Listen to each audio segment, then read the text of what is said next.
Perkenalkan, nama saya Kade Adinda Diva Krisdela dengan NIM 2200400063. Kali ini saya akan menjelaskan program dari sorting dan searching.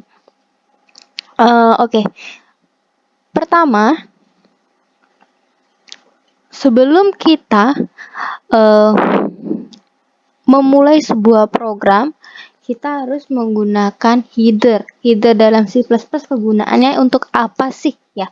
Jadi headernya ini sebagai standar input dan outputnya.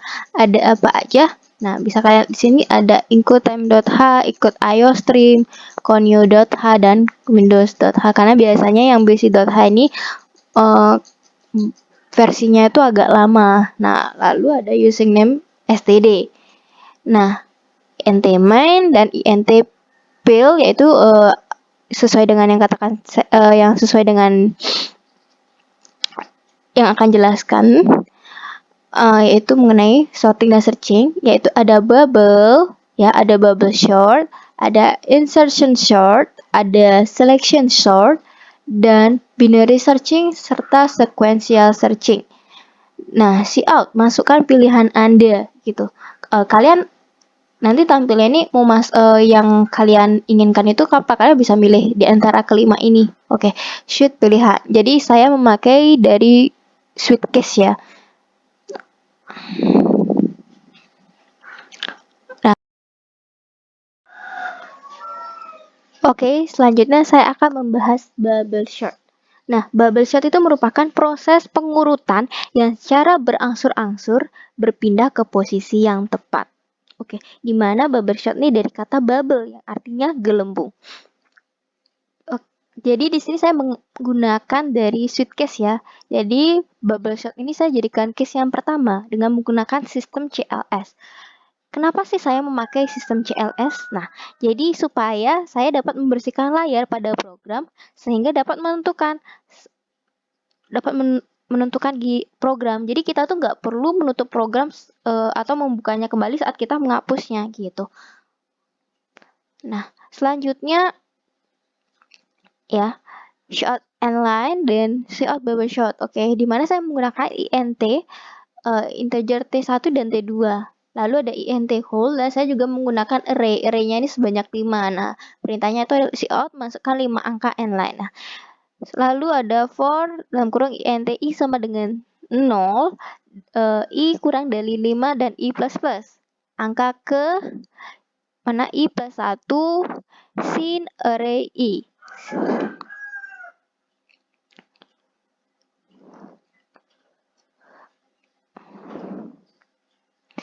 Cout ya, udah. And line T1 get T1 sama dengan get tick account. Nah, kenapa saya menggunakan get tick account? Saya ingin menghitung kecepatan dari sorting. Karena saya gunakan get tick account ya. Terus cout sebelum di sort. Terus cout array J ya, cout and line urutan program, line lagi gitu. For int i sama dengan 0, i kurang dari 4, i plus plus. Nah, for int j sama dengan 0, j kurang dari 4, i plus plus lagi. Oke.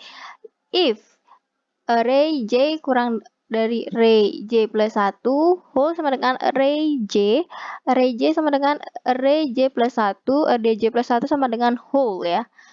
Kalau whole lagi sama dengan array dari j, dan array j sama dengan j plus 1, berarti j plus 1 itu sama dengan whole juga. Nah, di mana for int i sama dengan 0, i kurang dari 5, i plus plus. Oke. Nah, itu ada cout setelah disortir. For int sama dengan i 0 dan i kurang dari 5, i plus plus. Cout array lagi. Nah, getting account. Cout and line lama proses. Nah, habis itu break. Untuk hasil dari sebuah kode programnya nanti saya sisipkan di laporannya ya. Selanjutnya ada insertion sort gitu ya. Insertion. Oke. Dimana saya jadikan ini sebagai case kedua. Ya. Sama seperti tadi, saya menggunakan sistem CLS supaya saya dapat membersihkan layar itu tanpa harus menutup program atau membukanya lagi gitu. Ya. Dimana insertion sort ini adalah sebuah metode pengurutan data dengan menempatkan setiap elemen data pada posisinya dengan cara melakukan perbandingan dengan data-data yang ada. Oke. Kalau tadi saya menggunakan integer T1 dan T2, saya saat ini menggunakan T3 dan T4 di mana menggunakan INTK ya. INT array-nya juga sama, sebanyak 5. Jadi masukkan 5 angka. Kurang lebih seperti ini. Ya, for INT sama dengan 0, I kurang dari 5, I++. Di T3 ini saya juga menggunakan getIq account supaya saya dapat menghitung kecepatan dari sebuah sorting. Lalu ada cout line data proses, di mana int j sama dengan 1, j kurang dari 5, j++, k array 1j, di mana int i sama dengan j kurang 1.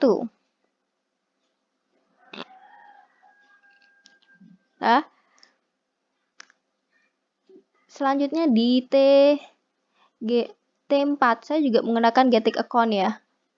Ya, di mana cout line itu lama proses int T4 dikurang T3. Ya, terus cout line dan break. Oke. Untuk hasilnya pun saya juga akan sisipkan di sebuah laporan. Selanjutnya ada selection sort.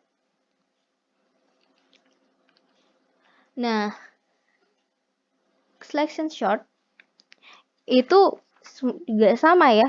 Artinya selection sort ini merupakan suatu algoritma pengurutan yang sederhana. Ide dasarnya itu adalah melakukan berapa kali pas untuk penyeleksian elemen struktur data.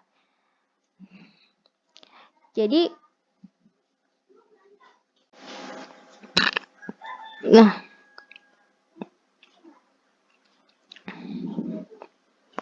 setelah itu, di for int R1 sama dengan 0 dan R1 kurang dari 4, di mana R1 plus gitu kan. Ini sama dengan R1. For int R2 sama dengan R1 plus 1 R2 kurang dari 5, R2 sama 2 plus.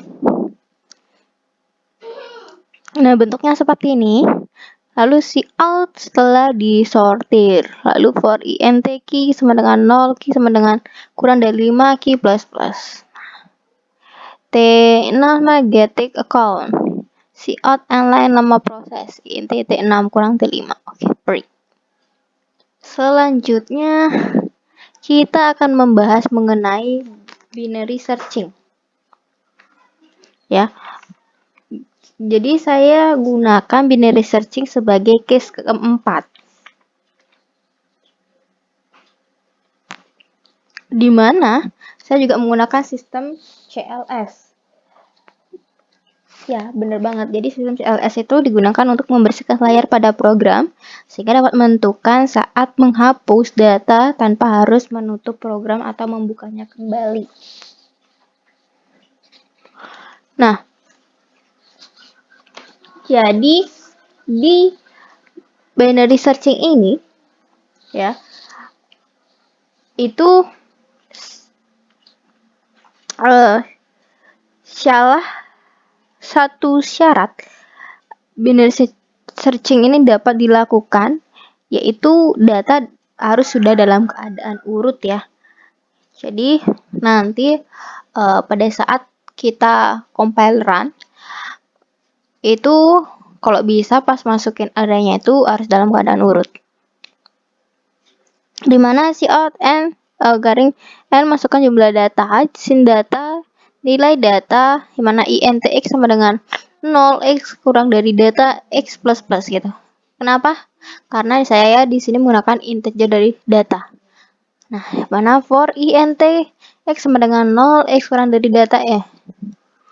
Kita menggunakan swap nilai x dan nilai y.